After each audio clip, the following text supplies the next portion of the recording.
Août 2025, Yokohama. Le port moderne s'anime, les drapeaux du Japon et du Maroc flottent côte à côte. C'est la 9e conférence internationale de Tokyo sur le développement de l'Afrique, la TICAD 9. Un sommet dédié à l'économie, au partenariat et à l'avenir du continent africain. Cependant, au centre de cette rencontre, un événement diplomatique retient toute l'attention. L'expulsion du Polisario du Japon.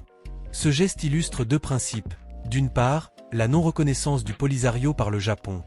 D'autre part, la confirmation, en diplomatie comme dans les faits, de la souveraineté marocaine sur le Sahara. Pour comprendre les enjeux de cette décision, retour sur les faits marquants qui ont précédé ce sommet. Mais avant cela, faites un geste qui change tout. Likez cette vidéo, abonnez-vous à la chaîne, et partagez-la autour de vous. La TICAD, ou Conférence internationale de Tokyo sur le développement de l'Afrique, a vu le jour en 1993. Sa mission principale, offrir un espace de dialogue entre le Japon et l'Afrique, axé sur le développement durable, la croissance économique et la coopération. Devenue un rendez-vous incontournable, elle réunit chefs d'État africains, institutions internationales et entreprises majeures. Pour le Japon, il s'agit de renforcer ses liens économiques tout en contrebalançant l'influence de la Chine sur le continent. Toutefois, dans les coulisses, certains cherchent parfois à détourner ce forum économique à des fins politiques, comme le montre l'exemple du Polisario. Le Sahara marocain fait partie intégrante du Royaume du Maroc. Après le retrait espagnol en 1975, la Marche verte a réuni 350 000 Marocains pour réaffirmer la souveraineté marocaine sur ce territoire.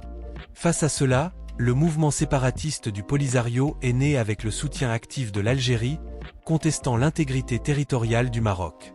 Sur le plan international, les faits sont clairs. L'ONU ne reconnaît pas le Polisario et la majorité des pays du monde non plus. L'ouverture croissante de consulats étrangers à Leyune et Dakhla illustre ce soutien grandissant à la marocanité du Sahara. Malgré l'appui logistique, politique et diplomatique de l'Algérie, la position du Maroc s'est consolidée au fil des années. En août 2024, lors d'une réunion préparatoire de la TICAD, un événement inattendu se produit.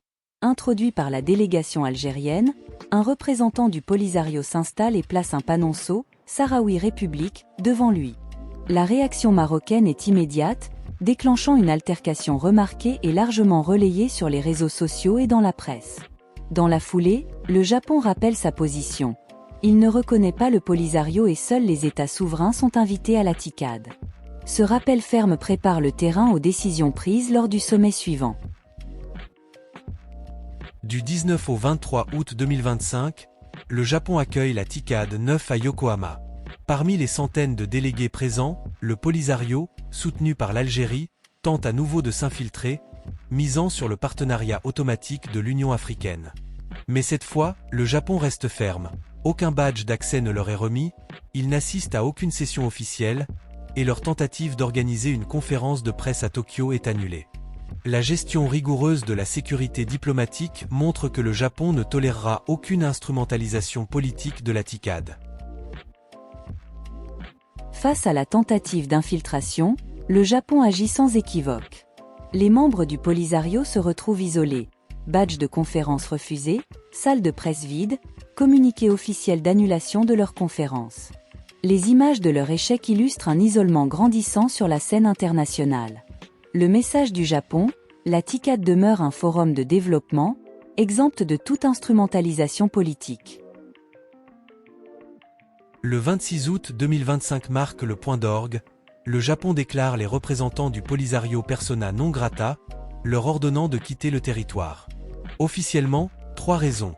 Ils n'étaient pas invités par le Japon, leur présence devait uniquement à l'Union africaine, et ils représentaient un risque de perturbation du sommet. L'expulsion immédiate, sous la supervision des autorités japonaises, symbolise la fermeté de la diplomatie nippone et la clarté de sa position. Après l'incident, le Japon communique clairement, il ne reconnaît pas le Polisario. Le Sahara est marocain. La TICAD doit rester un forum de coopération et de développement. Le ministre japonais des Affaires étrangères rappelle l'attachement du Japon au droit international et insiste sur le fait que seuls les États souverains participent à la conférence. Cette position est relayée dans les médias, appuyée par des graphiques illustrant la minorité de pays reconnaissant le Polisario.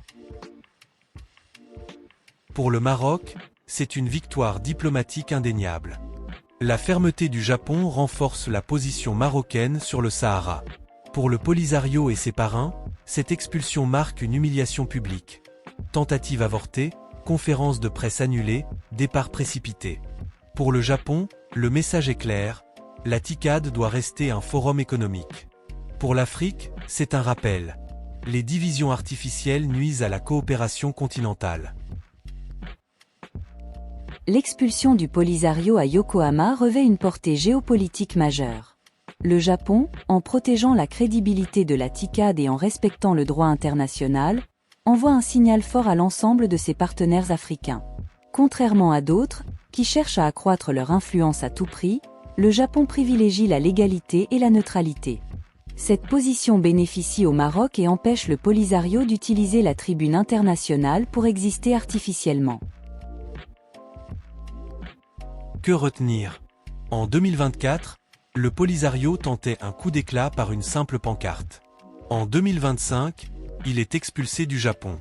Le message, le Sahara est marocain, le Japon ne reconnaît pas le Polisario, et la TICAD reste un forum réservé au développement.